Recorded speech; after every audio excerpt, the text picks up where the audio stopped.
Hello. Well, welcome to Shakespeare at the drop of a hat, or as I put, shakes at a drop of a hat, because you get given a random scene and you just have to come up with a really good performance, and so it can make a shake. Anyway, um, happy to see you, Sheilia and Maggie and John and Eleanor, and I'm Henry, and let's get going. So I have one hat with names in, which will be, I'll draw the name and then ask that person to give. First, we'll do a round of monologues. So I'll ask that person to give a monologue. Um, I mean, to give the scene, which monologue has to be done, and then our other hat has your names in, and that'll be who has to read it. So that's all very simple. Now, what else have I forgotten? I don't think I have I? All Not right. for this first round, yeah. Oh, and then we'll do a second round of scenes. Um, so, yeah, we could just start, couldn't we? So let's see. So we'll.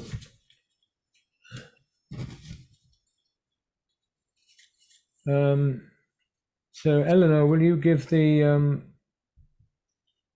Will you tell us what the monologue's going to be? It's going to be the prologue to Romeo and Juliet.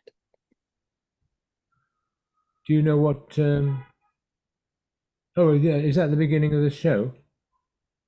Prologues generally are. Oh, yes. Okay. And Sheilia, did I say Sheilia will be doing it, please? Okay. Do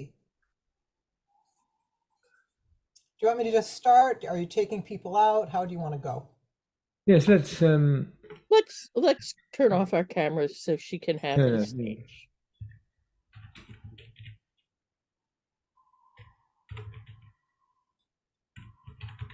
Henry, yeah, camera. there we are. Okay. Your camera Yes. is Two households, both alike in dignity, in fair Verona, where we lay our scene, from ancient grudge break to new mutiny, where civil blood makes civil hands unclean. From forth the fatal loins of these two foes, a pair of star-crossed lovers take their life, whose misadventured piteous overthrows do with their death bury their parents' strife. The fearful passage of their death-marked love, and the continuance of their parents' rage, which but their children's end naught could remove, is now the 2 hours traffic of our stage, the which, if you with patient ears attend, what here shall miss, our toil shall strive to mend.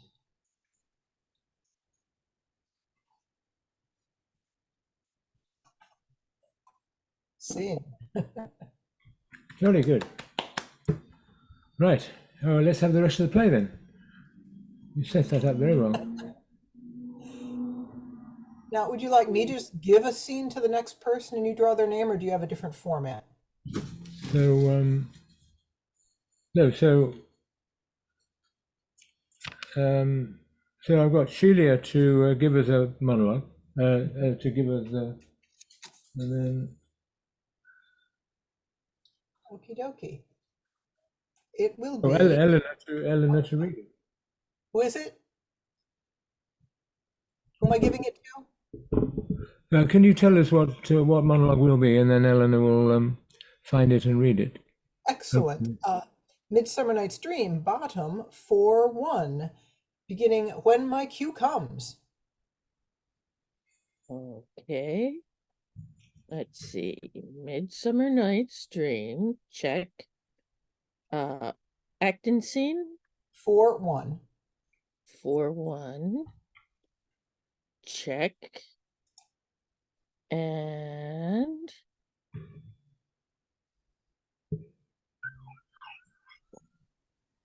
we're looking for The last speech in the scene. one. End of scene. Ah! Okay, camera's up. Wait, let me put this where I can see.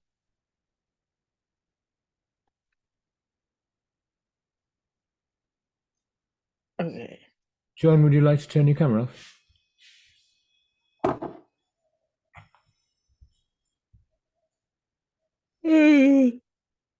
When my cue comes, call me and I will answer. My next is most fair Pyramus. Hello, Peter Quince, flute the bellows mender, snout the tinker, starveling. God's my life, stolen hence and left me asleep. I've had a most rare vision. I've had a dream past the wit of man to say what dream it was. Man is but an ass if we go about to expound this dream. Methought I was. There's no man can know what. Methought I was. And methought I had. But man is a butter-patched fool if he will offer to say what methought I had. The eye of man hath not heard, the ear of man hath not seen, man's hand is not able to taste, his tongue to conceive, nor his heart to report what my dream was. I will get Peter Quince to write a ballad of this dream. It shall be called Bottom's Dream, because it hath no bottom. And I will sing it in the latter end of a play before the Duke.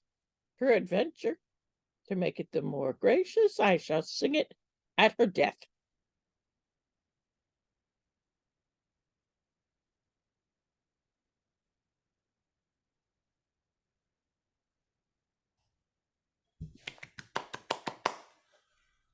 Very good. So next one. John will tell us what the monologue will be. John's selection. Okay, it's Othello. It's in Othello, Act 3, Scene 3. I'm not sure the line number. The first line is, this fellow's of exceeding honesty. It's right between the two not duets, the two scenes that they have. Okay. And it's right kind of like in the middle of that before Iago comes back again. He is alone on stage, though. Right. And so I drew the card to do the monologue. And my screen's all gone squirrely, so I just need to organize that. It's a little bit beyond half, I believe. I may not be looking at the same thing that you have. I'm looking at the open source because yes, I'll be. You know that scene very well, that whole act very well, because you know a lot of them very well. But you remember it's between those. There are two. What do you call them? Not duets. What do you call them? Two dialogues. Oh, dialogue. I guess so. Yeah. Two people scenes, you mean? Yeah. Yeah. It's right in the middle of the both of them. It's a little bit over halfway. So this is 3-3. I just Googled the first line and it came up, but you can do what you like. What line does it come up on? Oh, I see what you mean. Yeah. Number 1920. So you're saying, so what's the first line, John? This fellow's of exceeding honesty.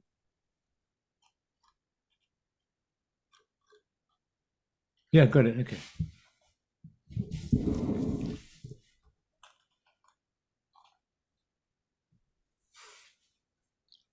This fellow's of exceeding honesty, and knows all qualities with a learned spirit of human dealings.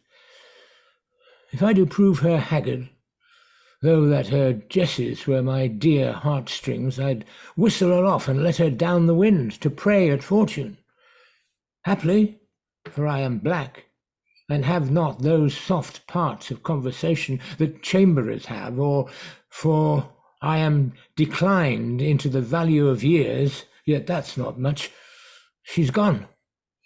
I'm abused, and my relief must be to loathe her. Oh, curse of marriage, that we can call these delicate creatures ours, and not their appetites. I had rather be a toad, and live upon the vapour of a dungeon, than keep a corner in the thing I love for others' uses. Yet 'tis the plague of great ones, prerogatived they are less than base. 'Tis destiny unshunnable, like death. Even then this forked plague is fated to us, when we do quicken. Desdemona comes. If she be false, oh, then heaven mocks itself. I'll not believe it. End of scene.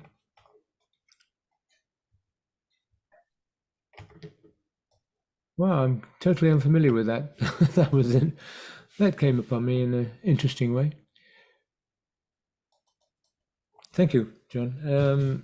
And so, if Henry will give the Henry will give the next wild card to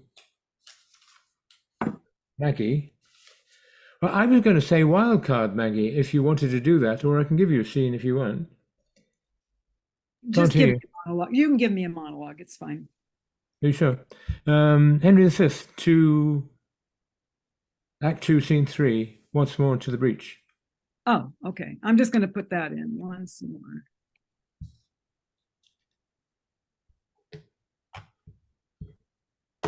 So the speech, here we go. Okay. Do you get it? Okay, Yeah, camera's off. thank you. All right, I'm ready. Once more unto the breach, dear friends, once more. Or close up the wall with our English dead. In peace, there's nothing so becomes a man as modest stillness and humility.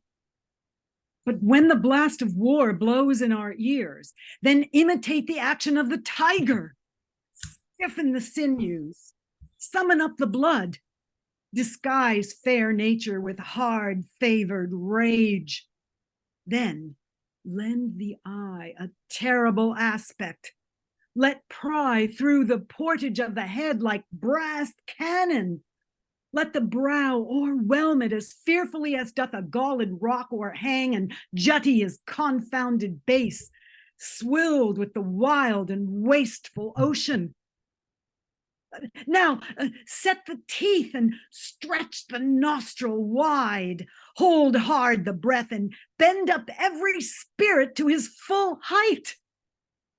On, you noblest English, whose blood is fet from fathers of war-proof, fathers that, like so many Alexanders, have in these parts from morn till even fought and sheathed their swords for lack of argument.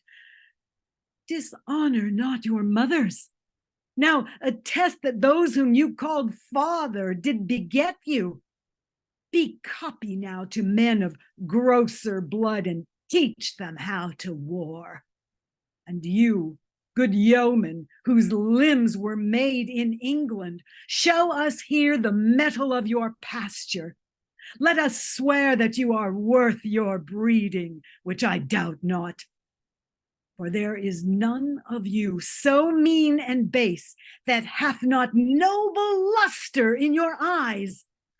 I see you stand like greyhounds in the slips, straining upon the start. The game's afoot. Follow your spirit. And upon this charge cry, God for Harry, England, and St. George.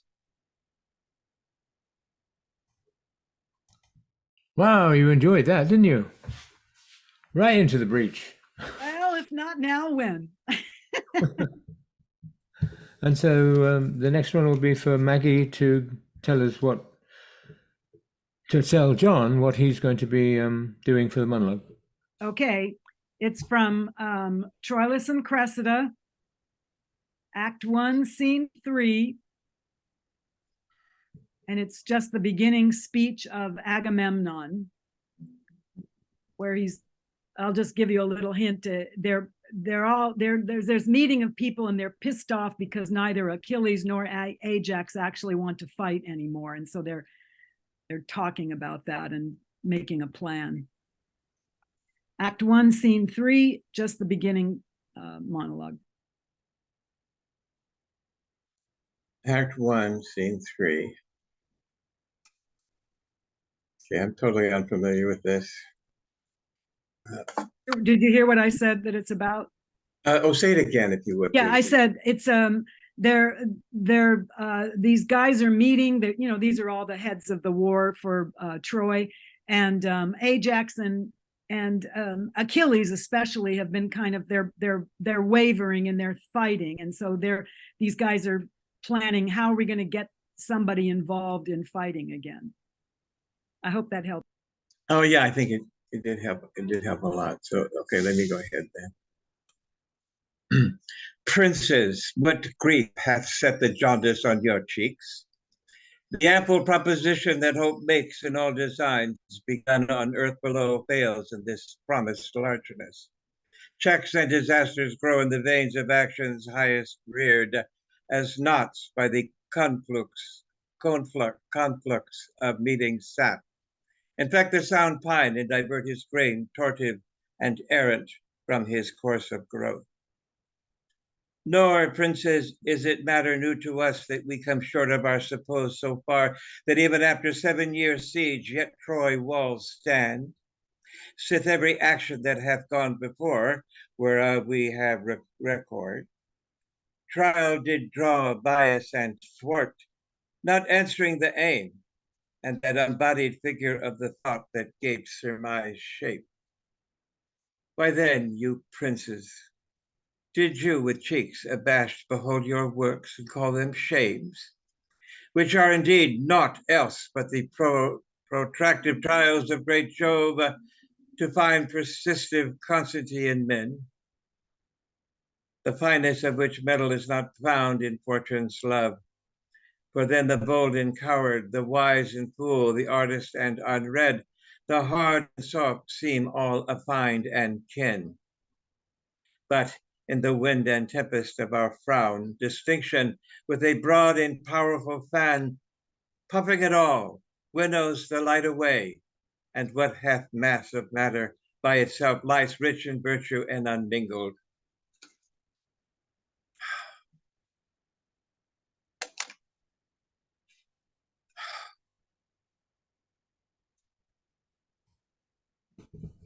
Very good. Very well done. So we'll do some, that was great. We'll do some scenes. Can I ask you a quick question here? Yes. With Maggie, you had said, did you have something in the hat that's a wild card? You had mentioned that. Were you offered a wild card, Maggie? What was that? I offered the wild card. Oh, okay. Because What? because Well, because that was a selection, but then Maggie didn't want to do wild card, so I gave her a scene. yeah, well, okay then. All right. So slightly different rules. I didn't know that was part of the thing. But Oh. anyway, it's No, right. neither did I until it happened. We're not exactly on automatic here. Okay, so scenes. John, will you give us a scene to do? Yes. Is this for 2 or 3 or? Yeah, I had very short notice, so I just got stuck on Othello. So the scene is a two-person Othello and Iago, again, Act 3, Scene 3, and it starts out with Othello speaking, "Excellent wretch, see, what's the, should have more to it than that. Excuse me a second. Yes. Oh, so I've drawn as Henry and Eleanor to do the reading. So what were the two roles again? It's Othello and Iago, and it's near the beginning. Let me. Oh God, I'm in the wrong. I have line 1727. What act, what scene, please? Act 3, Scene 3. Oh, same as Not we the were on. whole scene. Yeah, Othello and Iago, and let me see here. Sorry, Is it where Othello and Iago enter? 1727. I don't have those numbers. On Those lines, Sheilia. Are we? About a quarter of the way down. what do you mean 1727? Oh, Well, exit Desdemona and Amelia. yeah, to me it's 1730. Yeah, excellent wretch, perdition catch my soul. That's Oh. Othello speaking, and my copy here is 1730, so it should be right around there. Okay, I've found it. I haven't. And who is playing which? I'm choosing Iago, as my name came out first. So I guess you'll do Othello. Sorry, what was the first line again? Excellent wretch, perdition catch my soul.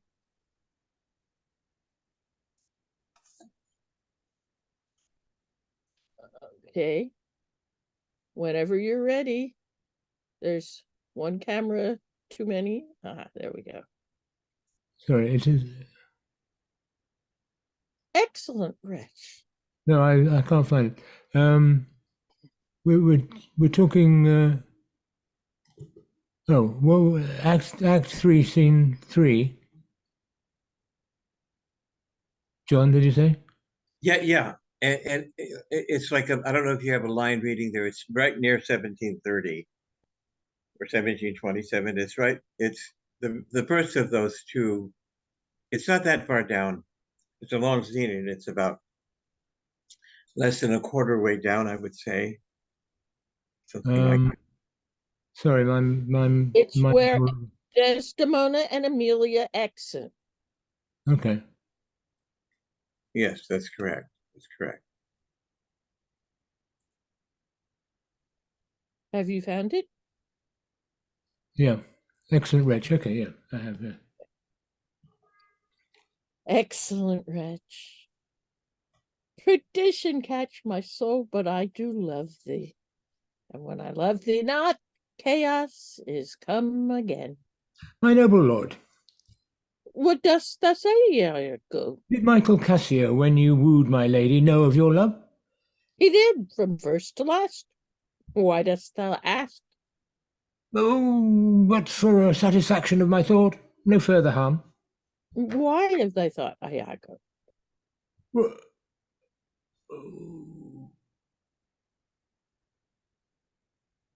Well, I did not think he had been acquainted with her. Oh, yes, and went between us very oft. Indeed. Indeed, indeed. Discernst thou aught in that? Is he not honest? Honest, my lord? Honest, aye, honest. My lord, for aught I know. What dost thou think? Think, my lord? Think, my lord? By heaven, he echoes me, as if there were some monster in his thought too hideous to be shown. Thou dost mean something. I heard thee say even now thou likest not that when Cassio left my wife. What didst not like? And when I told thee he was of my counsel in my whole course of wooing, thou cried, indeed, and didst contract and purse thy brow together, as if thou then hadst shut up in thy brain some horrible conceit. If thou dost love me, show me thy thought. My lord, you know I love you. I think thou dost, and for I know thou art full of love and honesty, and waste thy words before thou givest them breath. Therefore these stops of thine freight me the more. For such things in a false, disloyal knave are tricks of custom. But in a man that's just, they are close delations, working from the heart that passion cannot rule. Well, for Michael Cassio, I dare be sworn, I think that he is honest. I think so too. Men should be what they seem, or those that be not would they might seem none. Certain. Men should be what they seem. Why, then, I think Cassio's an honest man. Nay, yet there's more in this. I prithee speak to me as to thy thinkings, as thou dost ruminate, and give thy worst of thoughts the worst of words. Good my lord, pardon me. Though I am bound to every act of duty, I am not bound to that all slaves are free to. Utter my thoughts. Why, say they are vile and false, as wears that palace whereunto foul things sometimes intrude not. Who has a breast so pure that some uncleanly apprehensions keep leets and law days, and in session sit with meditations lawful? Thou dost conspire against thy friend, Iago, if thou but think'st him wronged, and makest his ear a stranger to thy thoughts. I do beseech you, though I perchance am vicious in my guess, as I confess it is my nature's plague to spy into abuses, and oft my jealousy shapes faults that are not, that your wisdom yet from one that so imperfectly conceits would take no notice, nor build yourself a trouble out of this scattering and unsure observance. It were not for your quiet, nor your good, nor for my manhood, honesty, or wisdom to let you know my thoughts. What dost thou mean? Good name in man and woman, dear my lord, is the immediate jewel of their souls. Who steals my purse steals trash. 'Tis something, nothing, 'twas mine, 'tis his, and has been slave to thousands. But he that flitches from me my good name robs me of that which not enriches him, and makes me poor indeed. By heaven, I'll know thy thoughts. You cannot, if my heart were in your hand, nor shall not whilst 'tis in my custody. Ha! Oh, beware, my lord, of jealousy. It is the green-eyed monster which doth mock the meat it feeds on. That cuckold lives in bliss, who, certain of his fate, loves not his wronger. But oh, what damned minutes tells he o'er, who dotes yet doubts, suspects yet strongly loves. Oh, misery. Poor and content is rich, and rich enough. But riches fineless is as poor as winter to him that ever fears, as he shall be poor. Good heaven, the souls of all my tribe defend from jealousy. Why is this? Think'st thou I'll make a lie of jealousy than to follow still the changes of the moon with fresh suspicions? No, to be once in doubt is once to be resolved. Exchange me for a goat when I shall turn the business of my soul to such exaflic and blown surmises matching thy inference. 'Tis not to make me jealous, to say my wife is fair, feeds well, loves company, is free of speech, sings, plays and dances well. Where virtue is, these are more virtuous. Nor from mine own weak merits will I draw the smallest fear or doubt of her revolt. For she had eyes, and chose me. No, Iago, I'll see before I doubt. When I doubt, prove.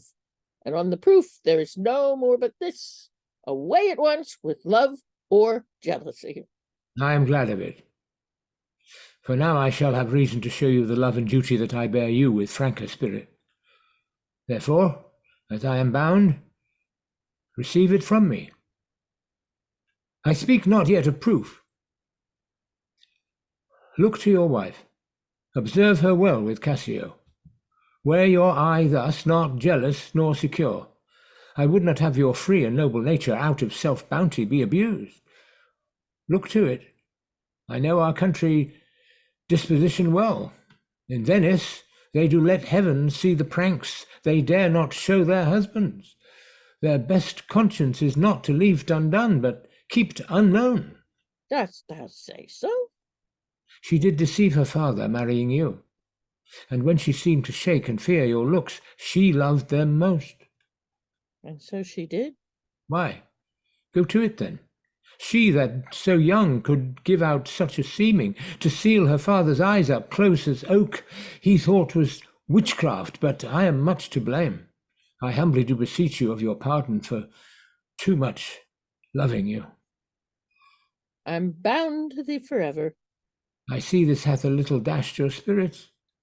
No, not a jot, not a jot. In faith, I fear it has. I hope you will consider what is spoke comes from my love. But I do see you're moved.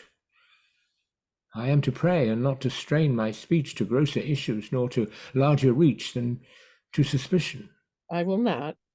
Should you do so, my lord, my speech should fall into such vile success as my thoughts aim not at. Cassio's my worthy friend. My lord, I see you're moved. No, not much moved. I do not think but Desdemona is honest. Long live she so, and long live you to think so. And yet how nature erring from itself. Aye, there's the point.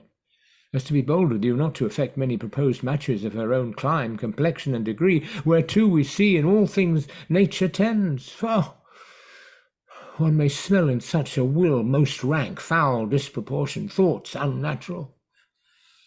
But pardon me, I do not in position distinctly speak of her, though I may fear her will, recoiling to her better judgment, may fall to match with you with her country forms, and happily repent. Farewell, farewell. If more thou dost perceive, let me know more. Set on thy wife to observe. Leave me, Iago. My lord, I take my leave. Why did I marry? This honest creature doubtless sees and knows much more than he unfolds. My lord, I would I might entreat your honour to scan this thing no further. Leave it to time. Though it befit that Cassio have his place, for sure, he fills it up with great ability, yet if you please to hold him off a while, you shall by that perceive him and his means. Note, if your lady strain his entertainment with any strong or vehement importunity. Much will be seen in that. In the meantime, let me be thought too busy in my fears, as worthy cause I have to fear I am, and hold her free. I do beseech your honour. Fear not my government. I once more take my leave. End of scene.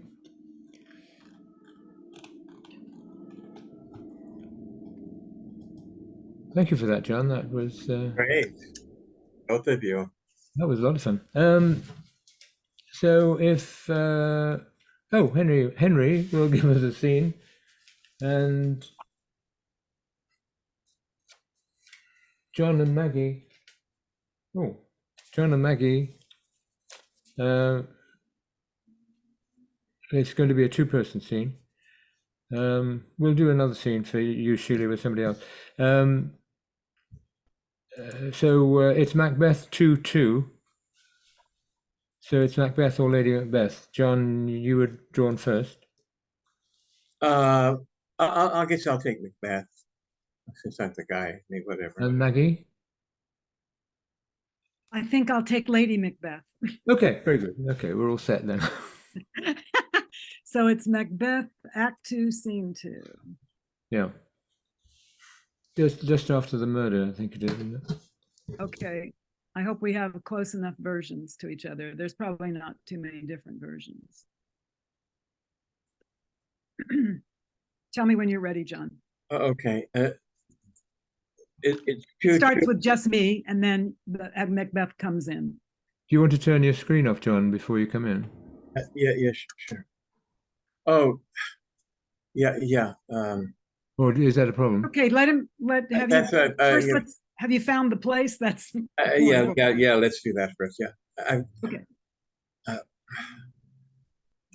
Well, I think I have, but I wish there was a way I could. Let me try this. Okay, I've extended this. Okay, yeah, I have it. That is a problem, if you don't mind. What's the problem? Gotta go, having my Just well, your camera yeah, off for the first few lines? it doesn't have that big of a speech. So what I wanted to do was just leave the camera on, if I could do that. Henry has suggested that I turn my camera off before. Yeah, because you're not in the scene yet. I'm by myself. Okay. Yeah, but you have a problem with it. You have a problem on your computer with that, don't you, John? Is that right? Yeah, it's a technological problem. Oh, okay. If I click on one scene, then the other, I mean, one thing, then. John, you could, out of desperation, just cover your camera with your hand or a book or something. So Yeah, just for a little bit, just go like that with your thumb or something. Yeah, hold on just a minute. Hold on. Okay. Close enough, yeah. Okay. That which hath made them drunk hath made me bold. What hath quenched them hath given me fire. Hark, peace. Oh, it was the owl that shrieked, the fatal bellman which gives the sternst good night. He is about it. The doors are open, and the surfeited grooms do mock their charge with snores. I have drugged their possets, that death and nature do contend about them, whether they live or die. Who's there? What ho? Alack, I am afraid they have waked, and 'tis not done. The attempt and not the deed confounds us. Hark, I laid their daggers ready. He could not miss 'em. Had he not resembled my father as he slept, I had done't. My husband. I had done the deed. Didst thou not hear a sound? I heard the owl scream and the crickets cry. Did not you speak? When? Now. Am I descended? I. Hark, who lies in the second chamber? Donalbain. This is a sorry sight. A foolish thought to say a sorry sight. There's one did laugh in sleep, and one cried, murder! That they did wake each other. I stood and heard them, but they did not say their prayers and address them again to sleep. There are two lodged together. One cried, God bless us, and amen. The other, as they had seen me with these hangman's hands listening their fear, I could not say amen. When they did say, God bless us. Consider it not so deeply. But wherefore could I not pronounce amen? I had most need of blessing, and amen stuck in my throat.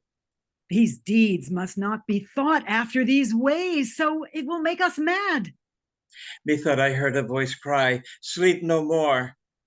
Macbeth does murder sleep, the innocent sleep. Sleep that knits up the raveled sleeve of care, the death of each day's life, sore labor's bath, balm of hurt minds, great nature's second course, chief nourisher in life's feast. What do you mean? Still it cried, sleep no more, to all the house. Calamus hath murdered sleep, and therefore Cawdor shall sleep no more. But that Macbeth shall sleep no more. Who was it that thus cried? Why, worthy Thane, do unbend your noble strength to think so brain sickly of things. Go, get some water and wash this filthy witness from your hand. Why did you bring these daggers from the place? They must lie there. Go, carry them and smear the sleepy grooms with blood. I'll go no more. I am afraid to think what I have done. Look on it again, I dare not. Infirm of purpose, give me the daggers. The sleeping and the dead are but as pictures. 'Tis the eye of childhood that fears a painted devil. If he do bleed, I'll gild the faces of the grooms withal, for it must seem their guilt. Whence is that knocking? How is with me when every noise appalls me? What hands are here? Ha! They pluck out mine eyes. With all great Neptune's ocean wash this blood clean from my hand? No, this my hand will rather the multitudinous seas in Incardine make the green one red. My hands are of your color, but I shame to wear a heart so white. I hear a knocking at the south entry. Retire we to our chamber. A little water clears us of this deed. How easy is it then? Your constancy hath left you unattended. Hark, more knocking. Get on your nightgown, lest occasion call us and show us to be watchers. Be not lost so poorly your thoughts. To know my deed, 'twere best not know myself. Wake, Duncan, with thy knocking. I would thou couldst. Thank you. Thank you. Very good.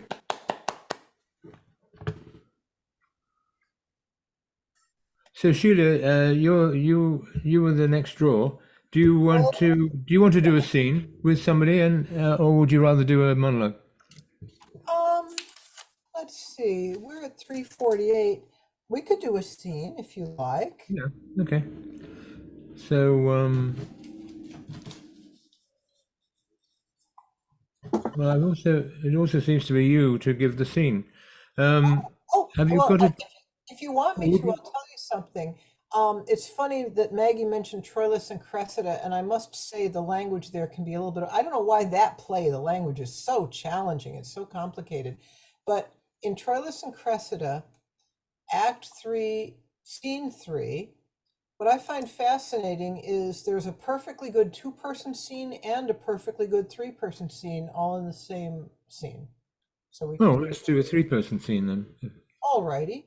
A couple of Troilus people. and Cressida, Act 3, Scene 3. Oh yeah, let me just pick who's going to be doing with you. Okay, and I'll just mention it You starts. The 3 characters are Patroclus, Achilles, and Thersites. Thersites. Okay, it starts about a third of the way into the play. It starts where. Wait a minute. Wait, can you just say what the act and scene is first before you give more details? So. Well, I just put people to read, and it was me and John. So, May I pass? Can I pass to someone else? Sure. Would like, please. Oh. You already did Troilus and Cressida. I respect that.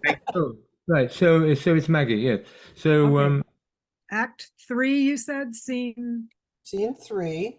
Okay, thanks. About a third of the way down, Ajax exits, leaving Achilles, Patroclus, and Thersites. Thersites. Wow. Sorry, because people say his name a lot. So it's okay. So like line 58 or something. Actually, wait a minute. 209. Go more like a little past halfway down. I apologize. Ulysses exit, and Patroclus begins. What's the first line? Patroclus, to this effect, Achilles, I have moved you. Okay, hang on then. I'm scrolling. Who's doing what? Well, yeah, Sheilia, you're the first pick. I'll do Thersites so I don't have to say it while I'm talking. And it's from Ulysses' exit. Oh, I'm not finding that. About 2/3 of the way down. The first line is Patroclus, and it goes all the way to the end of the scene. Okay, I'm scrolling. Achilles, Patroclus, and who's the other one? Thersites. And you're playing which? I'm playing Thersites. I'm still not finding it. Not even Act 3, Scene 3. I'm sorry. Yep.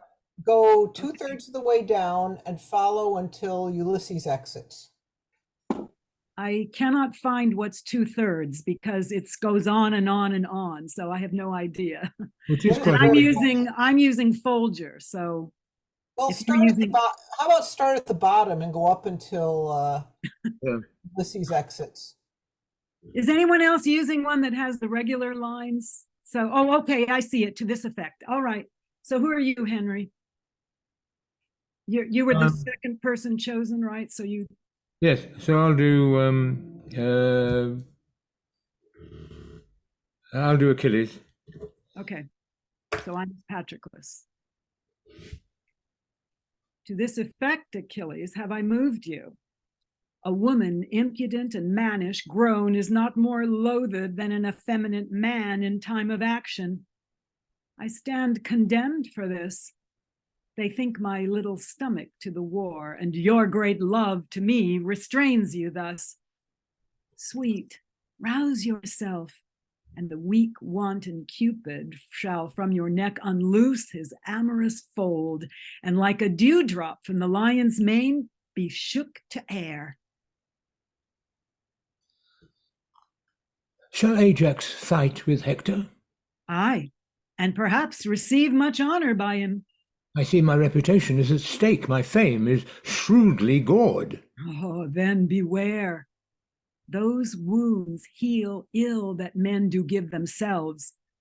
Omission to do what is necessary seals a commission to a blank of danger, and danger, like an ague, subtly taints even then when they sit idly in the sun. Go call Thersites hither, sweet Patroclus. I'll send the fool to Ajax and desire him to invite the Trojan lords after the combat to see us here unarmed. I have a woman's longing, an appetite that I am sick withal, to see great Hector in his weeds of peace, and talk with him, and to behold his visage, even to my full of view. Ah, a labour saved.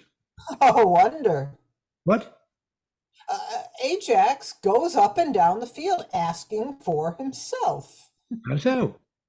He must fight singly tomorrow with Hector, and is so prophetically proud of an heroical cudgeling that he raves and saying nothing.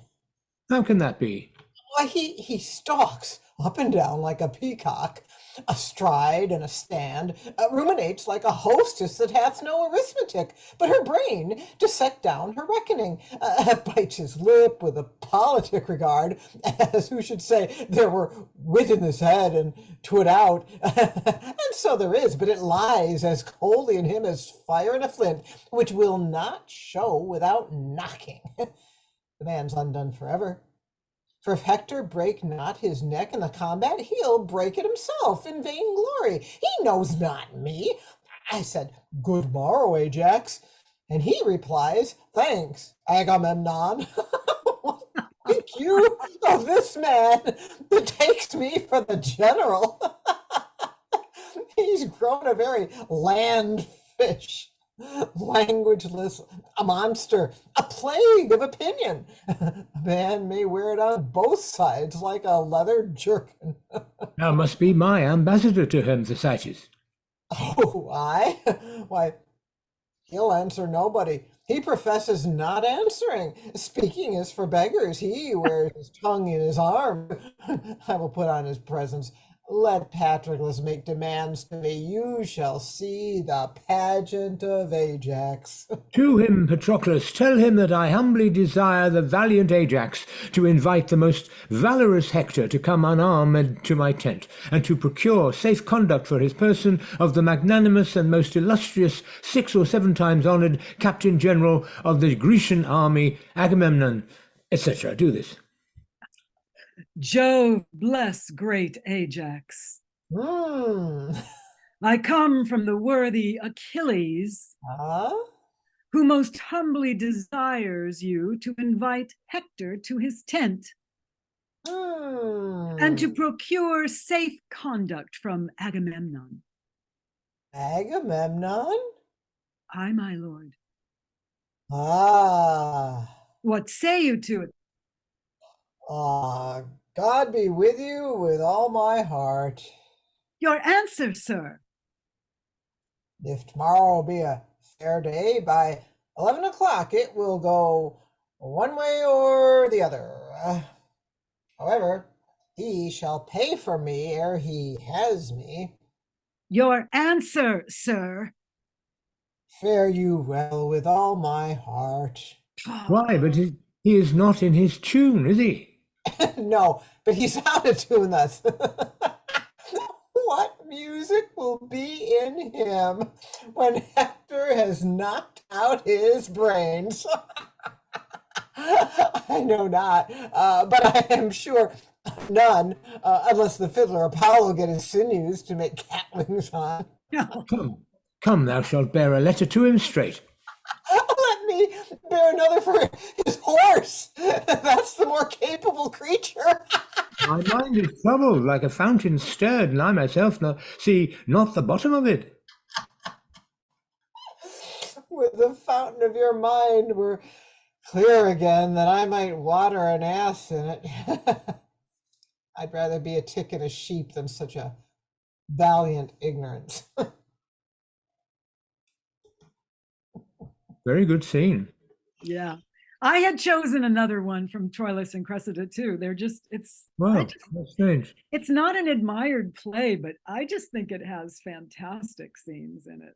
Yeah, I think the challenge is the sentence structure, because I did a Ulysses a couple years ago, and I had to really sit and break down what meaning was in any individual sentence. It was so complexly organized. Right. And it's not just that, there's so many references that you really have to know, you know, and so there's a lot, it's almost like a history in that way. You got to go find out the other stuff that's underneath it all. It's not subtext, it's the background, I should say. But what a payoff when you do, it's wonderful. Oh yeah. There's somebody we all know, and with this person, Troilus and Cressida, is her favorite play. Yeah, Mariana. Yeah, very good. Yeah, very good. Yes, I saw it on stage once. I was in a. Did you? I was in a. Well, I was in the National Youth Theatre in Britain, and they did it. I was in Antony Cleopatra, and the other play they did was this one, and it was fascinating because I went to rehearsals to watch what was going on, and I went a few times to the performances, and I still didn't really understand what was going on. But I thought I thought it was a slightly dense play when I read it later, and I think I've been on it in Zoom, but at the time, I think because it was the youth theatre, it was all about the love story, really. That yeah, I don't know how much of this you want to record, but a few years ago during lockdown, I think it was Shakespeare Santa Cruz had a series on that where they had a professor come in, and it was actually done over 2 or 3 sessions, and they had actors from their group play the parts, and she talked about it. But because the actors, because of I guess some of them were in the Actors Guild, they could not post it permanently online, so you could only watch it a few times. And I really wish now I had taken more notes, because I just remember being very fascinated by everything that this professor was saying. But have you been in a reading on Zoom? Pardon me? Have you been in a reading on Zoom of it? Well, Gavin's done it before, back when he was, doing a lot online. We actually we read it online at one point. And I think Sherry may have done it, but I could be wrong about that. I thought she'd done them all at some point during the years. So I've been in a couple. They have very long speeches in them too. That's another thing. I've been in a couple of performance ones of it. Oh, you have? Usually, I think playing. Is that the one with the very, very, very, very old guy in it? I think there is a pretty ancient one. I think I played the ancient one both times. Nestor, right? Nestor, that's right. Yeah. But it's good to read. It's very good to perform online as well. It is a fascinating play. Yeah, well, it's got this love story, which is really kind of difficult, because she ends up I mean, she gets such a short end of the stick, Cressida. And but it's also a lot about how it kind of seems to me it's a satire on heroism, and it's just such a send up of the nobility of all these Yeah. Greeks, and everything. It's also negative, isn't it? I mean, yes, There's no real heroes. no, they're all kind of war weary and all that sort of thing. I wonder what Shakespeare was. I wonder why at the time he felt he needed to express that. And that's something that professor, I think she had some good ideas on it, and I don't remember them, but I just remember, like I said, I wish I had taken notes, but. One of my favorite parts of it really had to do with the scenes between all the people who were involved in the actual war, all the men, Agamemnon, Ulysses, Ajax, all of those, Hercules, what is it? Not Hercules, what am I saying? Hector? Did you already say Hector? Hector and, anyway, Ajax, Achilles, yes, and Ulysses. All their discussion about the pomp and all the because when we did the scene earlier with Othello and Iago, and I was saying it was so lovely. I enjoyed it so much when that was being done, because Othello came across as the one who seemed to be thinking too hard and plotting and suspicious, and Iago was so sweet and rational. And I'm saying I loved the way that they were both almost, the characters were reversed in that scene as far as their true nature. And in this one, so much of their strategy. Oh, well, when I see Achilles, I'm going to pretend I'm reading something, and he can come over and talk to me, and then I'll just lure him in and manipulate him so he'll be willing to go to battle. I thought those were just wonderful scenes. Yeah, I thought one of the Ulysses, when he goes to speak with Achilles, is one of the monologues that I've memorized and tried to work on as a possible audition one, because he's trying to shame him into fighting, and just using it's just so much fun. And they plan it, but that's the other thing, is they plan it beforehand. Okay, well, go and do this and tell him this and make him worried about his reputation. It's like it's like junior high, listening to them talk about, oh yeah, this will work on him. He's going to be really pissed off if he thinks Ajax is going to blah, blah, blah, blah, blah, So Mean Girls placed during the Trojan War. And the other thing that's so interesting is, I mean, I'm pretty sure English society, even uneducated people, knew the Greek myths. I'm pretty sure that was part of their story background.